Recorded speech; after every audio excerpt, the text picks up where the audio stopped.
you very much for having me on board here. And Heidi, well done. Thanks for the lead in there. Yeah, so Doug Bennett, the goals guy. So where did it all start? It started with this. Okay. You can buy this in a store for less than $1. I paid 59p because I'm based over in the UK. And what I did is back in 2004, I wrote my goals down on a day-by-day basis. And you write them down, 10 goals maximum probably. Write them down. The following day, you write them down again to see what goals are important to you today, because your goals change on a day-by-day basis. And that's the point. So you write your goals down, write 10 of them. The following day, write down 10 again. Don't look at the ones that you did yesterday.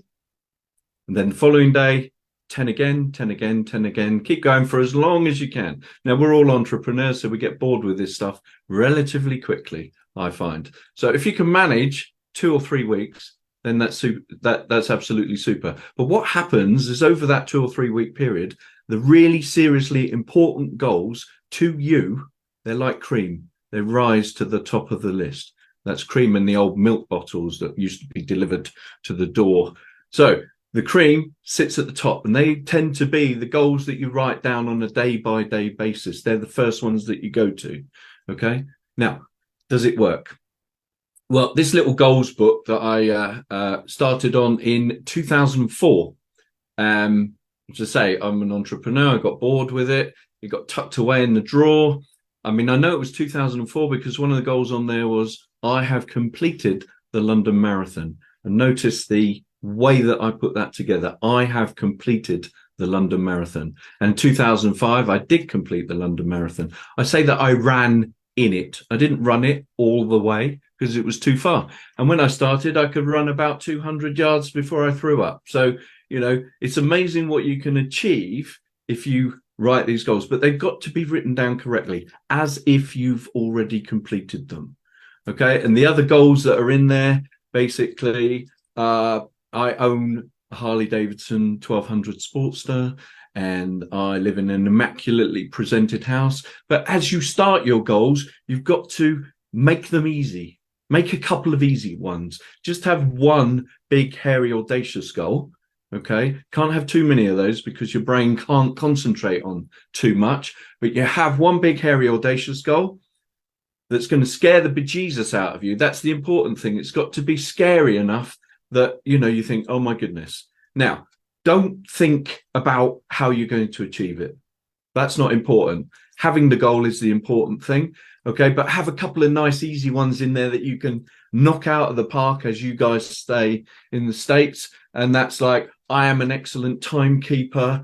Let's say I don't sweat over problems. Okay. Nice little easy ones to break or cut your teeth on, basically. So that's what I did. I'm an excellent timekeeper. I turn up 10 minutes early to every meeting that I have, just about, unless you change the order of where you're going to put me, in which case, you know, I might be a smidgen late. But that's the thing. Now, what you do is by telling your subconscious, and that's why you write them down, because it's an instruction to your subconscious, okay, it can't work out reality versus what you're telling it.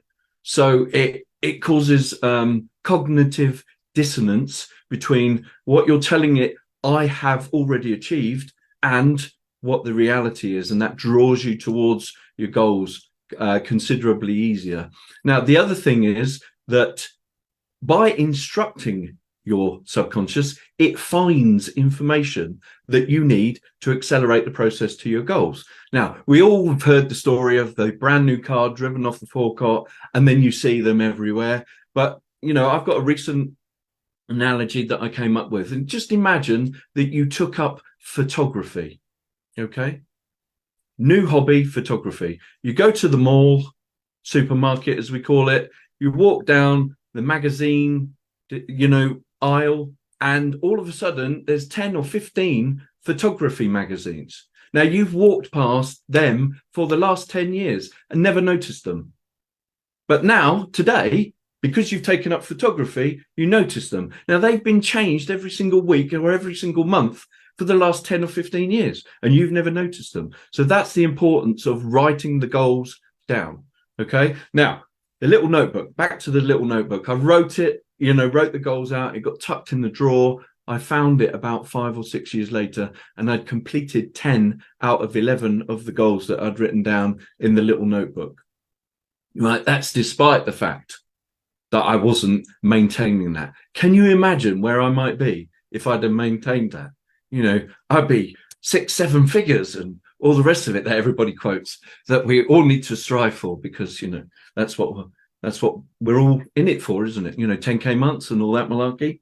Anyway, so that's the first thing. But what happened to me in 2008, there was a global financial crisis. I was a financial advisor. I was doing mortgages for my clients. In 2007, well, actually, the year before, my mum and dad both died, age 64 and 63, within 12 weeks of each other, which is no age at all. So that, made me think about life is not a rehearsal. We've got one shot at this. And I'm sorry I'm speaking so fast, but hopefully my English is like really seriously good, so you can keep up with me. But anyway, watch the replay. But the thing is, I bought a big house with my inheritance, and 2007, I was doing 10 or 15 mortgages a month for my clients. And 2008, in the global financial crisis, I did 25 mortgages in the whole year. So I was up against it, robbing Peter to pay Paul. And by the end of 2010, I was 6 figures in debt, on the edge of bankruptcy. And I found this. And so I started rewriting my goals. And I had a 100K goal. And the 100K was initially turnover. And then it was, net profit. And then it was income for me. And then as I hit that, I increased it to 200. Then I increased it to 250. And in 2018, I increased it to £500,000 because I was hitting these goals. Now, in 2018-19, my goal before then was 250,000, right? That was my target. When I produced my accounts, my figures came in at £250,266, right? Within 0.1% of the target that I'd set myself a year or so before. And then increasing it to 500, okay, my business was, they offered to buy my business off me. 2019, they paid me 500,000. 2020, they paid me 500,000. So that's the point. You don't know how your goals are going to be achieved. I thought I was going to be having to work for that. But actually, a firm came along, and for 2 years, I hit my £500,000 goal. All right. So you don't understand how it's going to happen. And that's the important thing. It's not important how it happens. Do you think I was gutted? The fact that they gave me 500 and I didn't have to work for it? Not at all. I mean, it was amazing. All right. Now, all manner of other stuff has happened since then. Let's have a look. I've got 2 minutes, I think. This year, all right, this is all about putting life in perspective. This year, in June, I was on my motorbike in Germany where there's an unlimited speed limit, not like the 55 that you guys have to stick to in the States. I was doing 95 miles an hour on my motorbike and I came off. Right? I broke my foot. I broke 7 or 8 ribs. It's too difficult to see in the x-rays how many ribs I actually broke. Smashed my shoulder blade. That's got metal in it, and my shoulder socket. All right. But I decided, as I was laying there looking at the clouds, it's like, well, the great architect of the universe, whoever that may be, whoever you believe in, has decided my job here on the planet is not yet done. So here I am. Thought I'd share that story with you. Need to get the goals out there. I wouldn't normally do this sort of thing, but, I thought, well, there's an opportunity to tell folks that goals do come true. How am I doing, host? Absolutely fabulous. Did you have something you wanted to tag on the end? You are quite welcome. Well, I've got a podcast where I've interviewed people, over 130 people, on their goals and goal setting. This is entrepreneurs, business owners and financial gurus and all the rest of it. So if you want the insights, that's why I think I can call myself the goals guy, because basically I know about goals, I believe in goals, and I believe most people's mental health could be helped if they just had some goals. Now, I have got something for everybody. I'm going to drop it in there. It's my From Financial Struggle to Financial Success. It's just a PDF. It's 10 steps on how you can turn your life around, as I did from 2010 being nearly on the edge of bankruptcy to selling my business. And they're easy steps. My book, Think Simple, Win Big.